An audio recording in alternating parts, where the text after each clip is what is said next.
Yo, what is up guys? Grim here. So I finished off my character and now I'm going to be able to tell you exactly how to make money in 3.2 via the Atlas. I'm going to be able to go through my Atlas strategy and kind of tell you exactly how you should set it up from beginning to end and kind of how you can be getting into a position like where I am right now. So to begin with, I just wanted to say you will make quite a lot of money with this strategy, and I'm going to go through exactly each and everything I did and how I did it. To begin with, though, I do want to say there is quite a few different strategies for the 3.2 Atlas. Each of them have their own advantages and disadvantages. My way is not perhaps the most efficient in terms of currency, but it is the most sustainable and reliable, in my opinion. The other way is there's two main ways. You can do tier 11 to 15 shaping, or you can do yellow shaping, focusing on the burial chambers map over here, which is extremely efficient. It's got a decent layout, and it drops the almighty Headhunter Divination card, which is worth around about 6 exalts right now.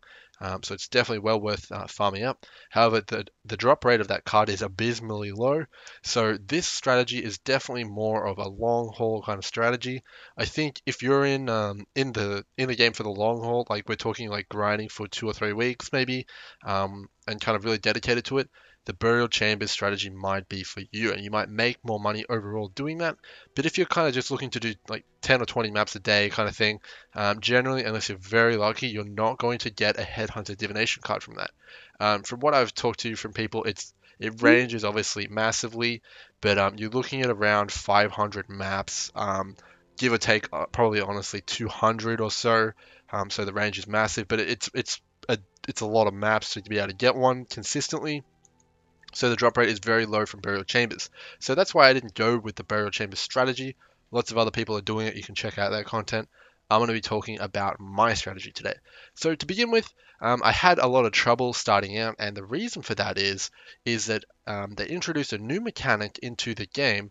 Whereas when you're doing a map, let's say I'm doing Wasteland map. When you're doing that map and you drop another map, so let's say I drop a tier 11 map, they increased the chance to get a map which is adjacent to it, which is uncompleted. So if I'm doing the Wastelands map and I do drop a tier 11 map, it's most likely always going to be the map adjacent to it, which I haven't completed yet.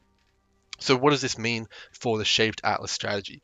So that means if you're doing non-shaped maps which have a map which is not completed adjacent to it, you're not going to be able to get the drops for maps that you really need, because it's going to 100% of the time be the map adjacent to it instead of the map you want, which is a shaped map. So let's say I wanted to farm up shaped atolls, right? And I buy 50 wasteland maps. I actually did a similar scenario to this. You're just not going to get any shaped atolls. You're just going to keep getting pit because it's uncompleted and adjacent to wasteland. So that's kind of something you have to keep in mind. So the best way to farm up a shaped map pool is not going to be by doing maps around here. You need to buy other people's shaped maps to kind of get your map pool going. And the thing about that is that shaped maps, as you can see, they're not adjacent to any uncompleted maps, so that new rule doesn't apply to them. So basically, in its essence, simply just don't do maps which have adjacent uncompleted maps next to them, because that's going to screw with what maps are dropping, especially if you're trying to farm up your shaped map pool. It just doesn't work out too well. And I would just recommend buying a shaped map pool initially. You can buy stuff like dunes and maybe a few atolls. They're probably about 3 or 4, maybe even 5C each. It's well worth it to get your shaped map pool going. And honestly, that is what I did for a lot of my maps. To kickstart my map pool, I'll kind of just go into it now.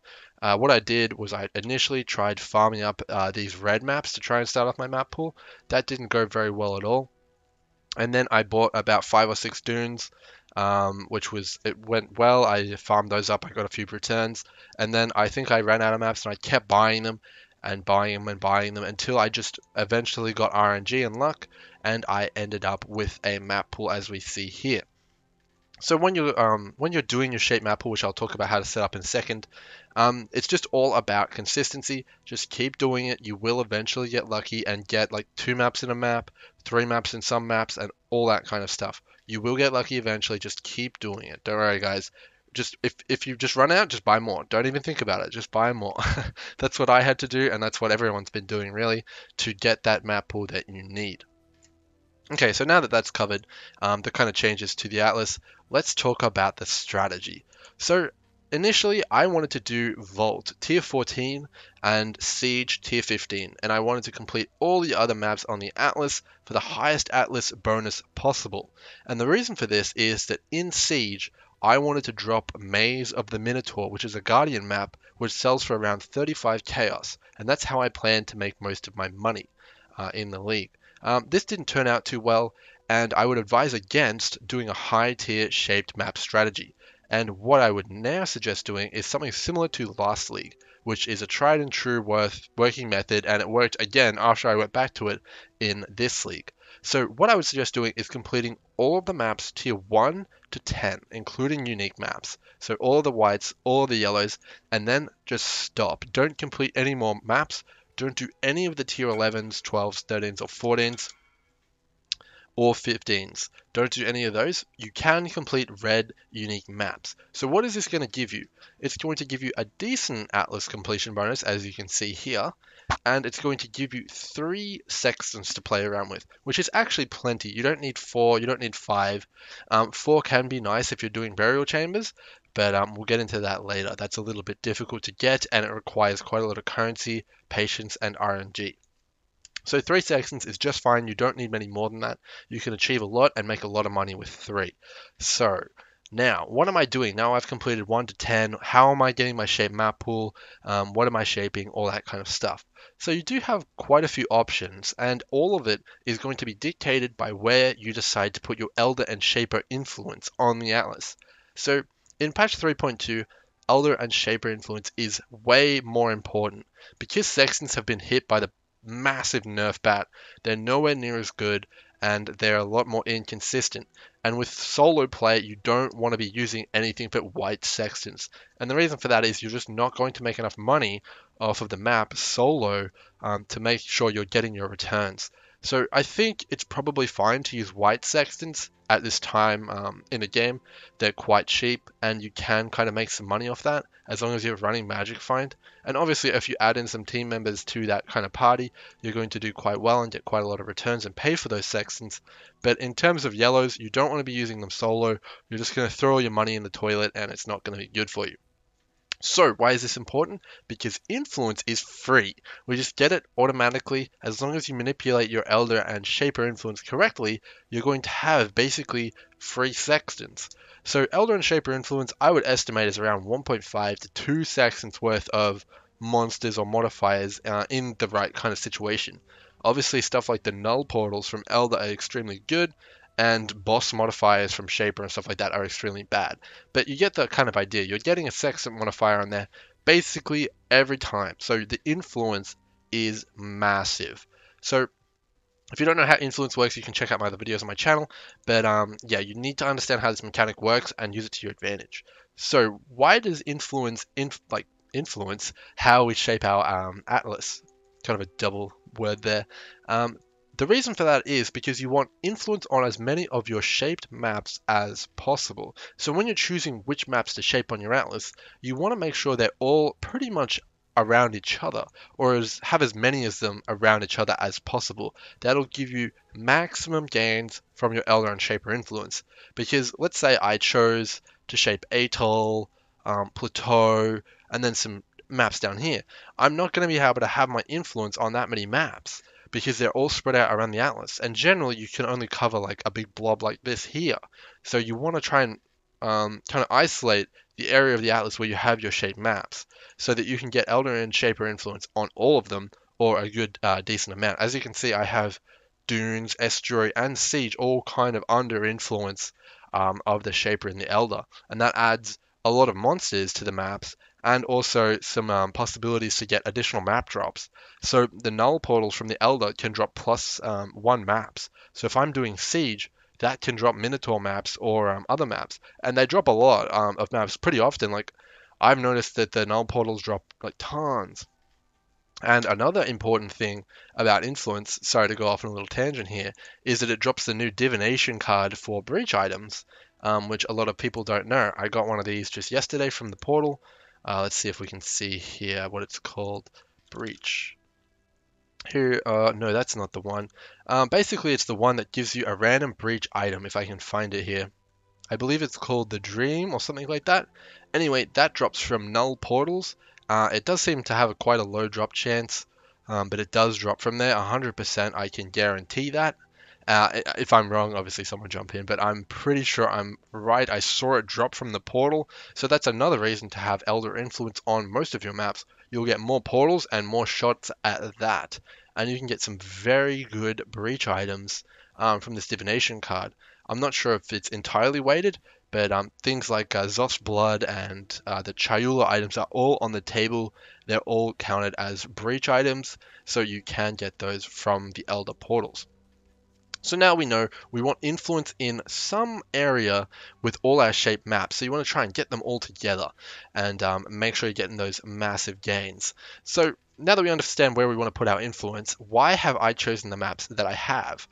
So you should understand that now, why I've done that, because you can kind of see that they're all pretty much in the same area here.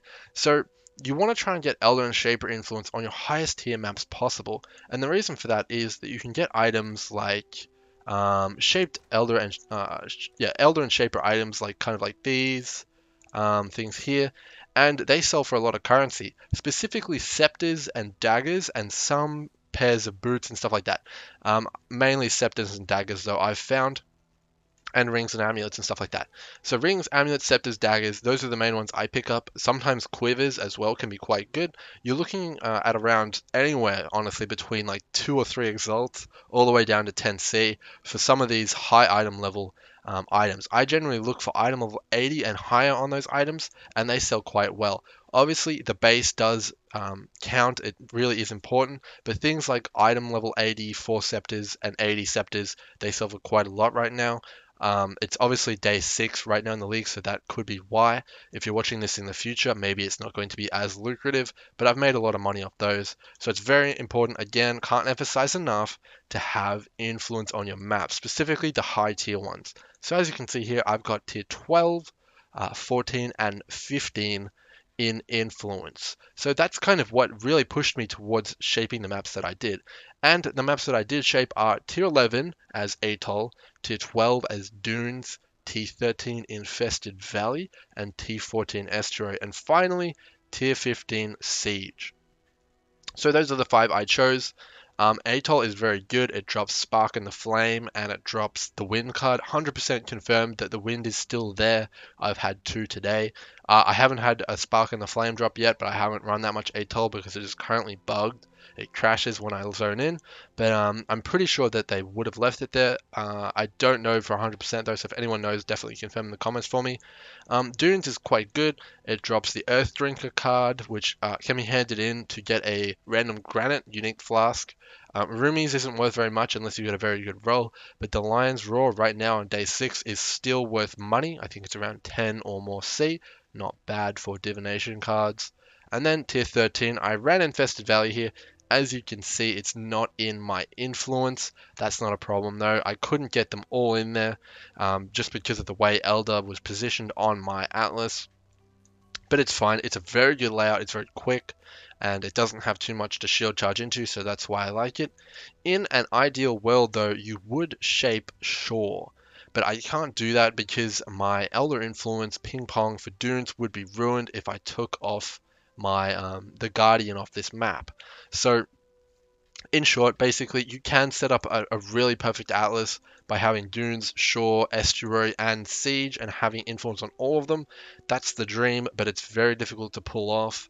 I haven't been able to do it yet, and you just have to keep on rolling the RNG dice until you can do it. I think you'd need something like an Elder Guardian over here, one here, and then obviously one down here, and then maybe something up here. Very difficult though, not sure how you do it. But yeah, that is there. It's an option if you want, guys. So when you're choosing your maps, just make sure they're all in a similar area so you can get influence on most of them. That's the key to shaping. I really like my setup here. I think it's very powerful. You get a lot of influence on the good maps, and you still get to run a few very fast layouts as well. But again, you have a bit of freedom here. You will have no problem. So I just wanted to clear up a few things about creating the map pool. So of course you have only tiers 1 to 10 completed. And what that means is when you shape up your tier 11, 12, 13, 14, and 15, those will be your only red maps. So let's say I'm doing a tier 12 shaped map and a tier 11 map drops. That can only be Atoll, which is my shape map, because we have no other tier 11s on the Atlas and it's not connected to anything. So that's kind of why we haven't completed the red maps. You're basically going to guarantee that you only get shaped maps if you would get that tier to drop. So that's why it's so good. And then on top of that, they're always going to be in influence, which is good most of the time. Again, this is a very good area for influence. Stuff like shore, tropical island, if you're not like doing estuary or you don't mind losing a sextant. Very good, very strong, and you're making a lot of consistent gains here. You should have no problem building a map pool as long as you buy some dunes or some atolls or something like that. That's what I would suggest doing. Now going into kind of how I've been rolling my maps and making my money. So number one, obviously you make currency from the maps. You're going to be making currency, you're going to be doing fine, and you're going to be able to sell that currency for chaos orbs, and that's in general going to be good. Again, divination cards, choose maps with good divination cards, mainly Atoll here. Dunes is okay, and Estuary has Heterochromia, which can land you a 2 Exalt ring in the form, I think, of its Barracks Pass, if you get lucky, which is not bad either. Siege and Infested Valley are pretty weak for divination cards, but they're not bad. They make up for that in their layouts and their mob density. So you're going to be making money off divination cards, currency in general, and that's going to be really good for you. The other big important thing to know with this strategy, the whole reason why it's so good and how you make so much money of it is, let's say you start off with some dunes, 10 dunes, right? You do the dunes, you'll get some atolls, some more dunes, and you'll get some infested valleys. So you'll start going up the tier list. So you've got those infested valleys, you run them, you run all the dunes, you run all the atolls, you get more infested valleys. Again, you'll get some tier 14 maps from those infested valleys if you run enough of them. And then with those 14s, you run those again, and eventually you're going to build up a map pool which has some high tiers. As you can see here in my maps, you can see I've got some atolls, I've got some dunes, some infested, some estuary, and some sieges. So when you get up to the shaped sieges or whatever tier 15 you chose, that's when you're about to make big money. And the way that you make this big money is you complete one of the Guardian maps, either Minotaur or Chimera, which are worth the most money. And you, whenever you do Siege, you roll Bloodlines on Zana, which will increase your chance of getting a +1 map drop, like we were talking about before. And when you get that +1 map drop, it will be a Guardian map. And Guardian maps are very hot items right now in the league. Lots of people are doing Uber Elder and it requires lots of Guardian maps and all that kind of stuff. So when you get those Guardian maps from Shaped Siege, each of those sells for around 35 chaos right now at the filming of this video. So you can kind of look at it as half an Exalt worth of currency every time you get a +1 map drop from Siege. So that's kind of the idea. You do all of your low tiers up to tier 15, and then you roll Bloodlines on it, and then get those Guardian maps, which are going to give you a lot of currency, which you can sell to other players on PoE trade. So that's what I've been doing. That's how I got my Headhunter mostly, and it's very lucrative. That's where a big chunk of money is going to come every time you finish like a set of sieges, and you got like 1 or 2 Minotaur maps or something like that, and you sell those off. You're going to see a big chunk of currency. That's like 70 chaos in the door, and you can use that however you want. Obviously, I don't have much money right now. But I've got obviously my Headhunter full gear, and I'm now working towards a Wind Ripper character, which I've got some stuff for, I think, somewhere. Anyway, yeah, I've got some stuff here. I've got the Tornado Shot helmet and the Dying Sun, and we bought another Biscos for the other teammate, so that's really good. So, moving on, I just wanted to talk about a few more things, mainly with Sextants. So now you kind of understand my strategy and how I made money. It's mainly moving up the tier list, getting a really good map pool because you've got so many different shape maps to go backwards and forwards between. So you move all the way up, Shape Siege, Bloodlines, Influence, Minotaur maps. You get the Minotaur maps, you sell them, and it's good stuff. Moves like clockwork, you're going to get a lot of maps as long as you put the time in and farm up your shape pool. If you run out, doesn't matter, buy more. I ran out tons of times. It's not a disaster. Just take the currency you earned, get more maps, and you're good. You're golden. Okay, so how can you min-max this to the extreme like I've been doing? So as I said before, sextants, they're pretty bad now. They're not like what they used to be. You don't want to be using yellows anymore or really reds. The reason for this is because they are expensive for what they do now. So before with blocking, you could basically guarantee a sextant would give you a good mod or close to it.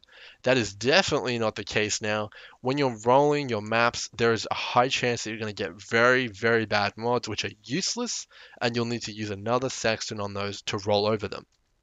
So as you can see here, I've got some sextants here that I've put on estuary. They're pretty good ones.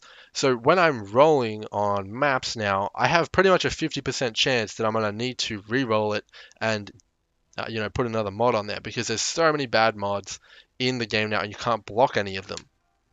So what does this do? It means you have to plow tons of sextants into maps. Like sometimes I have to plow like 10 just to sextant a 3 sextant map, and that's just disgusting.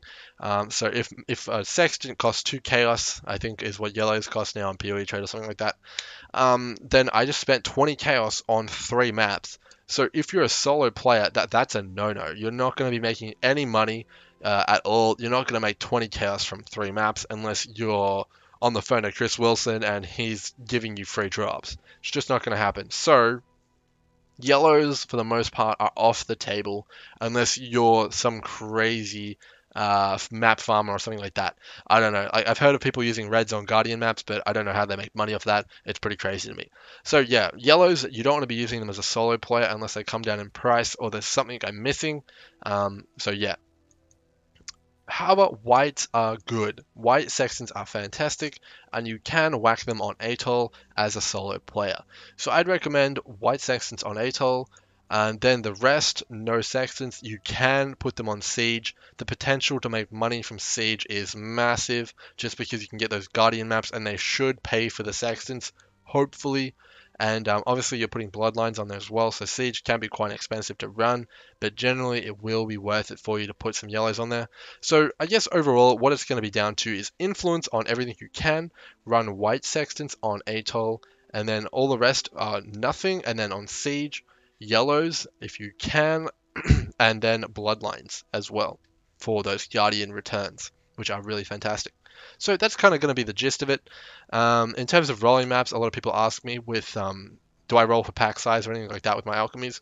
No, not at all. I just throw an alch on there, and if it doesn't have temp chains or anything like that, and my build can run it, I'm just going to run it. I don't care about the pack size or quantity or anything like that. I'm not going to waste currency that I definitely can keep on increasing the quantity of the map or anything like that. It's not a big deal for me. Sometimes if I see a map has Beyond on it and I have a lot of Sextants on there, I will roll another Beyond with Zana just because of the loot. But yeah, that's just fine. So you're probably thinking, Grim, you just said don't use yellow Sextants. Why do you have yellow Sextants on your maps?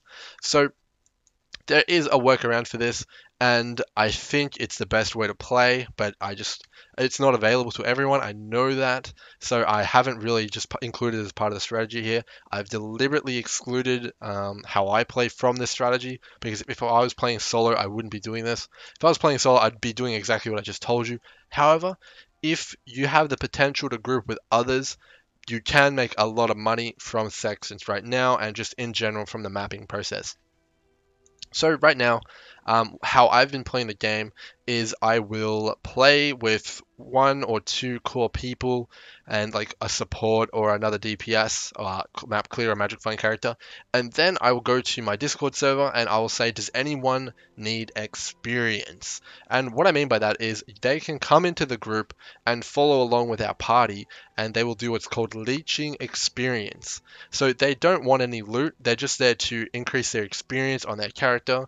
And this is a very common thing in PoE, which I've found, and I've done it personally quite a bit. So when you start off a new character and it's pretty low level, you're just getting to maps like it's level 70 or 72 or something like that, you're not very strong and you just really wish you could get more passive points. You could use like stuff like steel rings and stuff like that. So what you'll do in that situation, especially if you're a boss killer character like war chief totems or something like that, you'll join a leech group and just follow them around and eat up all the experience from their massive speed clear builds, and get to a high level where you're strong enough to do what you actually want to do, which is like either kill bosses or do maps of your own.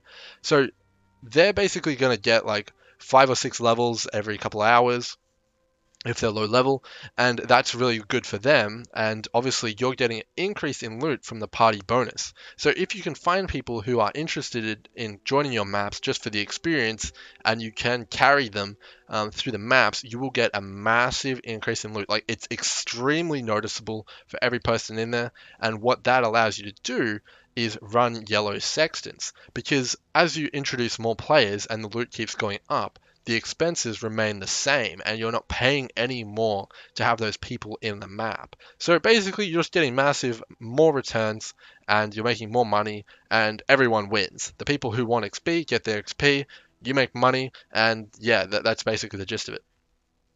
If you're playing in a group though, and you're playing something like EK, I will say you need a Aura bot or Auramancer, whatever you want to call it. That is 100% mandatory. You're not going to be able to do it yourself unless you have, well, you're just not going to be able to do it yourself. I have a headhunter and all of like the bells and whistles, six link and all that stuff, and I tried to carry a full group of XP kind of people by myself, and it just doesn't work. You can't do it. You can't even kill blue packs. So make sure you bring an Auramancer or an Aurabot to the group, and you'll have a field day.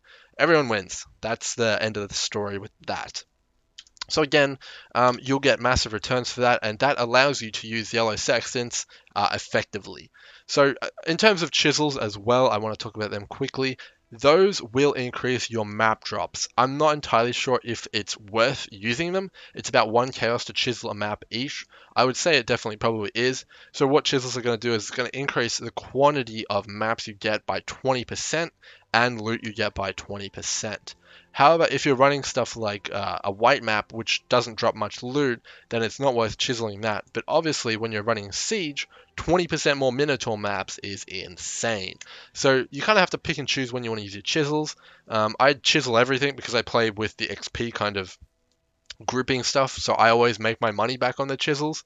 However, if you're playing solo or with 2 or 3 players, generally you want to test it for yourself. If you feel like it doesn't feel right, you're not making enough money off them, you're kind of spinning your wheels a little bit, just stop using them. You got to play around with it for yourself and find what works for your group or your playstyle. So that's kind of going to be how I laid out my atlas. Obviously, I've made quite a lot of exalts doing this strategy, and I've helped a lot of people to level 90, it seems, and a lot of people keep coming back for more. Sometimes I've had waiting lists for people trying to get experience and stuff like that, so it's pretty interesting. It's pretty fun as well playing in groups. The beast mechanic of Bestiary League is much better in groups. You're not able to one-shot the yellow and red monsters very easily in groups, so you have a lot more chance to net the monsters. Also, in a group, everyone's going to be throwing their net at once, so you can kind of just all net everything at once. It's really good. It's much more fun, and I enjoy the mechanic a lot more. Having said that as well, you're all going to get a lot more beasts if you're as a group. As a unit, people go faster, you get more loot, it's more efficient, just more of everything as a group. So if you can team up, it's definitely worth it. Even with 2 or 3 people, it's probably worth using yellow sextants and chisels at that point, just with that amount of people. So yeah, try and find a buddy up with someone. I'm sure everyone's looking for someone to play with. It's more fun to play with other people. So that's going to be my Atlas guide or layout or rundown or whatever for 3.2. Hopefully you guys have learned something. Any questions, let me know. I can make another video if there's a lot. And look forward to a bestiary kind of guide thing coming up and some other things. So I'll see you guys in the next one. Cheers.